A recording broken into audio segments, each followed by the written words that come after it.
We're now going to move forward a little bit in time to the Great Depression, 1930s until 1957. 27 years, but a lot going on here.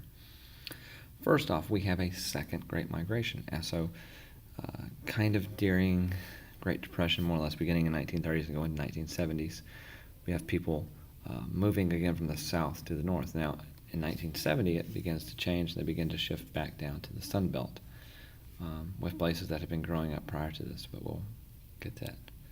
Right? Now, also in 1930, we are accustomed with a man named Gandhi. Now, Gandhi is Indian, the country Indian, not Native American, and he is a protester. He uses forms what is called civil disobedience and direct confrontational methods. However, and key to his success was nonviolence. Now, he's protesting the fact that the English are ruling them unjustly and taxing a lot of things. And a great example of that was called the Great Salt March, in which him and a bunch of his followers marched to the ocean and picked up grains of salt and brought it back and put it on the desk of the English tax collector as if to say, we can do this, we don't need you. Now, sadly, in 1948, Gandhi will be assassinated, kind of foreshadowing, I guess, if you will, one of the parallels between him and Dr. King, that nonviolence will produce a martyr, in this case, Gandhi. Now, in 1939, Marian Anderson was a great opera singer, and she's also black. And there was a big debate over whether she should be able to sing at an event for the Daughters of the American Revolution, or the DAR.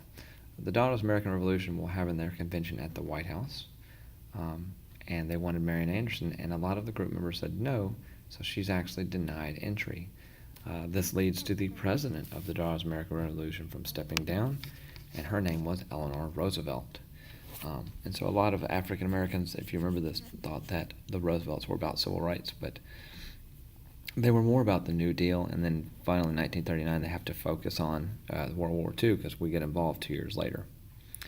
Now, speaking of World War II, two really big events that African Americans are involved in. Number one is called the Double V Campaign.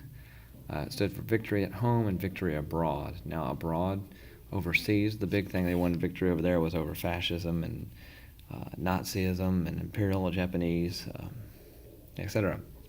And at home, it would have been over racism and discrimination and things of that nature.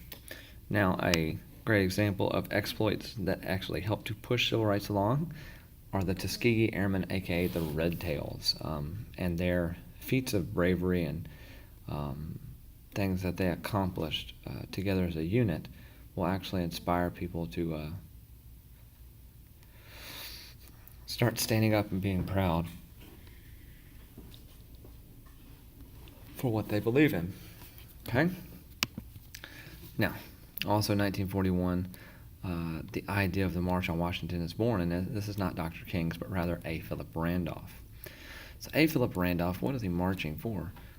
First off, he's upset with what he considers discrimination in job hiring, specifically for the defense industries, which were making a ton of money at the time. So he organized a meeting, and he's going to try to get tons of people willing to march on Washington. And then he threatens to march on Washington. He never actually does. Because if there's one thing a president does not want, it's attention, especially during a war that he cannot control it. So, FDR signs into order what is called Executive Order 8802. And if you remember, an executive order is a kind of like a law, except it's by measure of the president. And thanks to SNL of the executive order, they just kind of happen.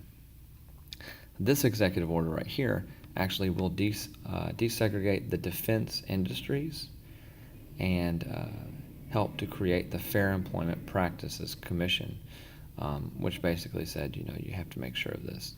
So that's a step in the right direction. However, we still have a long way to go. All right. Now, in 1942, we have our first big protest demonstration group. NAACP, I don't count them as a protest demonstration group because they were using the law. They were doing things as they were supposed to. CORE is going to establish themselves as the first protest group. CORE stands for Congress of Racial Equality. It was an interracial group. It was led by Mr. James A. Farmer, And they are going to be responsible in the 60s for many famous things, but the biggest one were the Freedom Rides in Alabama. So that is core. Now, through these methods here, President Truman will start what's called the President's Commission on Civil Rights. And anytime the President has a commission or a committee, he's trying to study something he doesn't understand. In this case, are civil rights being met? And if they're not, what can be done about it? Now, the results of this commission were very clear-cut, and the problem is he saw that civil rights were not being met on an economic, social, and political scale. So, Truman will have to kind of abandon this because he can't fix it. He thinks it's too big of a problem. However, when he does announce the President's Commission on Civil Rights, the Southern Democrats, of which Truman was a Democrat, will break off, and they call themselves the Dixiecrats, okay? And so Dixiecrats are Southern Democrats, and they're upset with Truman's support of civil rights. Now, their president candidate in 1946 was Senator Strom Thurmond, and you can see it on here 3 times.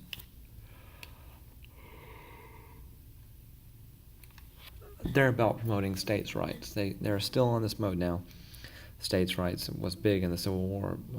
Can you tell a state what to do, particularly with slavery? And in this case, it's now states' rights, and can you tell people what to do as far as integration or anything of that matter?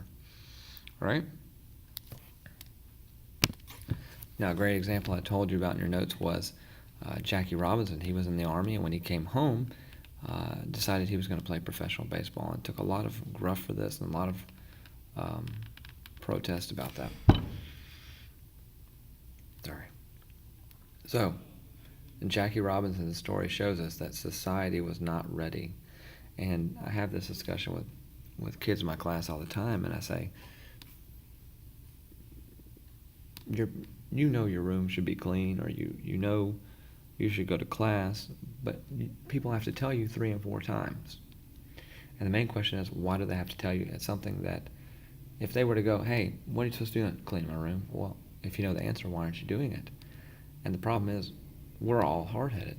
We have to be told stuff multiple times, and it gets people upset. So in this case here, we knew civil rights were not being met. However, we are hard-headed. We must be forced into it. Okay? And we're going to get into how we're forced in just a second. Now, in 1948, President Truman issues Executive Order 9981, which officially wiped out segregation in the armed forces.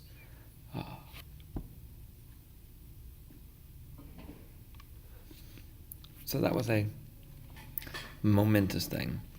Now, from this point on, everything is entirely new, and so we're going to look at that in a completely separate video in 1954, okay?